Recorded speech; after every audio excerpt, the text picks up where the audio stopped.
नमस्कार दोस्तों। मैं आज भगवान राम के पूर्वजों के बारे में चर्चा करूंगा। रामायण महाकाव्य में राजा दशरथ भगवान राम के पिता थे। उन्होंने उचित समय पर राम के राज्याभिषेक की घोषणा की। उस शुभ अवसर के लिए पूरी अयोध्या तैयार हो गई। कैकेयी भरत की मां थी और राम की सौतेली मां थी। उस राज्याभिषेक की पूर्व संध्या पर अविवेकी कैकेयी ने राजा दशरथ को उनके द्वारा दिए गए 2 वरदानों की याद दिलाई। उसके अनुसार अपने बेटे भरत के लिए राज्य की मांग और भगवान राम के लिए 14 साल के वनवास की मांग रखी। हैरान हुए राजा दशरथ ने उससे कुछ और मांगने की बड़ी विनती की, लेकिन कैकेयी नहीं मानी। कैकेयी ने उन्हें कहा कि वह चाहे तो अपना वादा तोड़ सकते हैं। उस समय राजा दशरथ ने उसे कहा, रघुकुल रीत सदा चली आई, प्राण जाए पर वचन न जाए। इसका मतलब है कि यह रघुवंश की एक परंपरा है जो पीढ़ियों से चली आ रही है कि एक बार दिए गए शब्दों का हमेशा सम्मान किया जाएगा, उसके लिए चाहे प्राण क्यों न त्यागने पड़े। आखिरकार जैसे ही भगवान राम वनवास के लिए रवाना हुए, राम के वियोग से राजा दशरथ की मृत्यु हुई। राजा दशरथ का वह वाक्य सभी मानव जाति के लिए एक मार्गदर्शक तत्व बन गया।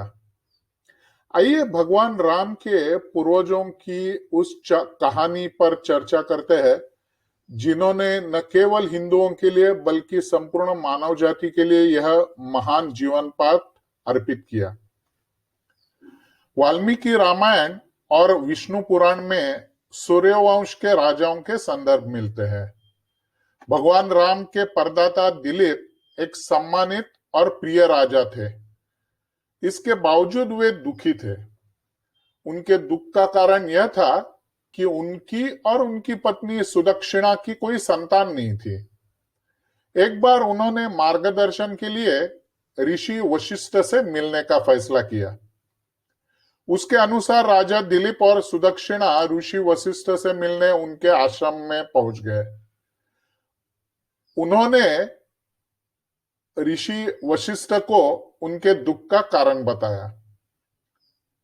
तभी कुछ देर अंतर्मुख होने के पश्चात ऋषि ने उन्हें बताया कि दिव्य गाय सुरभि द्वारा उन पर लगाए गए एक श्राप ही उनकी संतानहीनता का कारण है। उन्होंने आगे बताया कि जब भी राजा और सुदक्षिणा नवविवाहित थे, सुरभि गाय के पास से गुजर रहे थे, जो उन्हें आशीर्वाद देने के लिए उत्सुक थी। हालांकि वे आपस में इतने तल्लीन थे कि उन्होंने गाय को नजरअंदाज कर दिया। दुखी होकर सुरभि गाय ने उन्हें श्राप दिया कि जब तक वे उसकी संतान की सेवा नहीं करेंगे, तब तक उन्हें कभी संतान नहीं होगी। अपनी अनजाने में हुई गलती का एहसास होने के बाद राजा दिलीप ने ऋषि से प्रायश्चित के बारे में पूछा। ऋषि वशिष्ठ ने उनसे कहा कि उन्हें सुरभि गाय की बेटी नंदिनी की देखभाल करनी चाहिए, जो उन्हीं के आश्रम में थी। प्रायश्चित के लिए राजा ने उनकी पत्नी समेत आश्रम में रहने का फैसला किया और वह आश्रम में रहने लगे। राजा ने ऋषि को आश्वासन दिया था कि वह हर दिन जंगल में नंदिनी गाय की देखभाल करेगा। हर दिन राजा दिलीप और सुदक्षिणा सुबह में गाय की पूजा करते और उसे जंगल में ले जाते।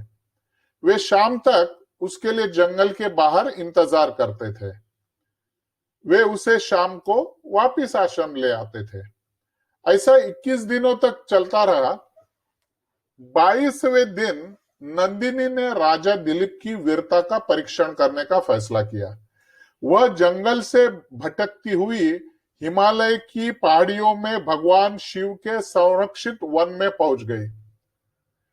राजा दिलीप ने यह सोचा कि गाय की पवित्रता उसकी रक्षा करेगी, इसलिए उसने उसे रोका नहीं।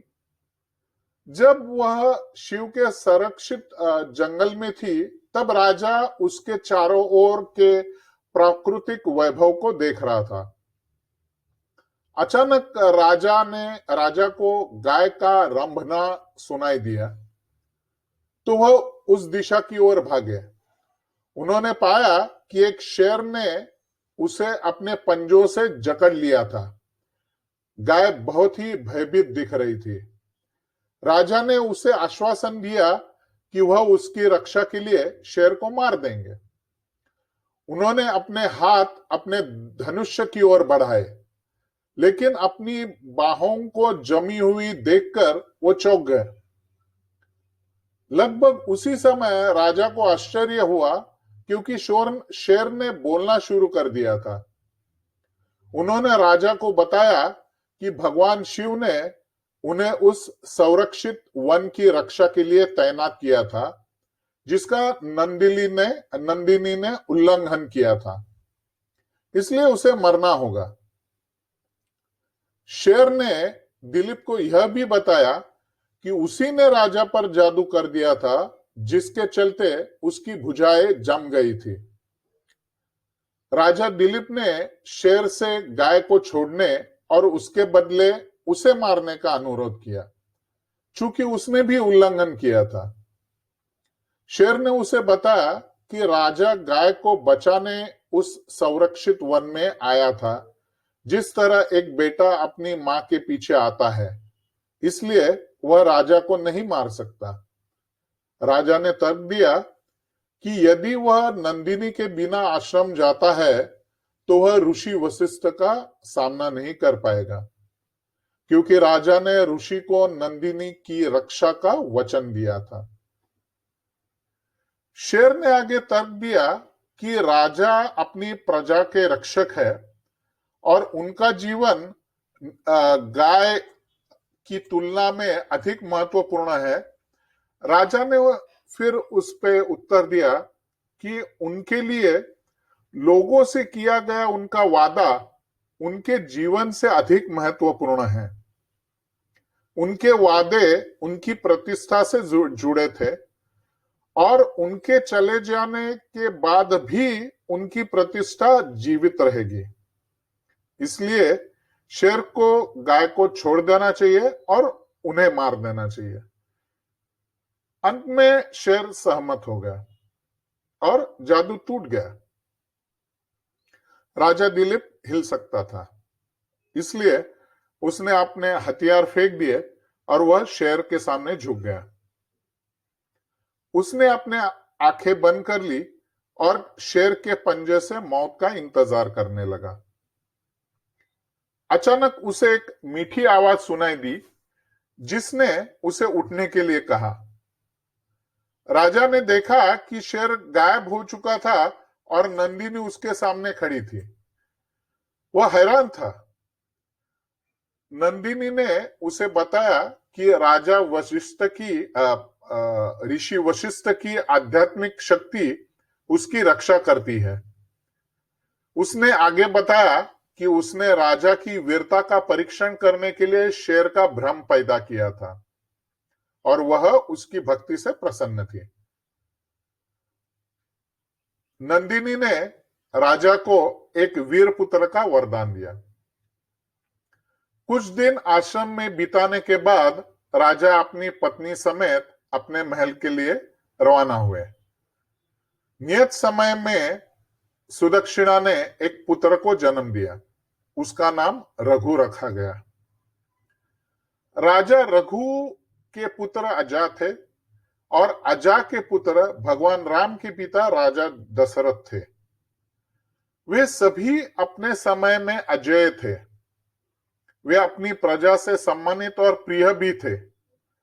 उन्होंने अपने लिए उच्च नैतिक मानक निर्धारित किए और उसके लिए वो जिए। उनके राजवंश में इस परंपरा का पालन सभी ने किया, विशेष रूप से भगवान राम और राजा हरिश्चंद्र ने। हम उन कहानियों की अन्य वीडियो में चर्चा करेंगे। आशा है कि आपको यह कहानी पसंद आई हो।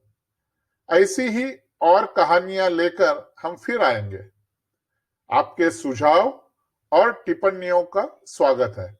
धन्यवाद। जय हिंद।